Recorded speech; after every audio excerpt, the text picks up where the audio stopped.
Molitva svetom Jovanu preteči. Krstitelju Hristov, propovedniče pokajanja, ne prezri mene pokajnika, nego udružen sa nebeskim vojnicima, moli se Gospodu za mene nedostojnog, utučenog, nemoćnog i tužnog, zapalog u mnoge nevolje, izmučenog burnim mislima uma mog, jer sam ja pećina zlih dela, te nema kraja mojoj grehovnoj navici. Je moj prikovan za zemaljske stvari. Šta ću činiti? Ne znam. I kome da pribegnem da spasena bude duša moja?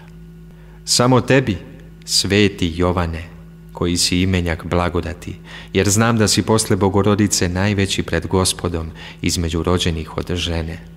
Jer si se udostojio da dodirneš glavu cara Hrista, jagnjeta Božijeg koje uzima grehe sveta. Moli njega za moju grešnu dušu, da bar od sada u 11. čas ponesem blagi teret i primim platu sa posljednjima. O, krstitelju Hristov, česni pretečo, posljednji proroče, prvi mučeniče, postnika i pustinjaka nastavniče, učitelju čistote i prisni prijatelju Hristov, tebe molim, tebi pribegavam. Ne odreci mi tvoju pomoć, nego me podigni palog mnogim gresima. Obnovi mi dušu pokajanjem kao drugim krštenjem, jer si začetnik i jednog i drugog. Krštenjem omivajući praroditeljski greh, a pokajanjem očišćujući svako rđavo delo.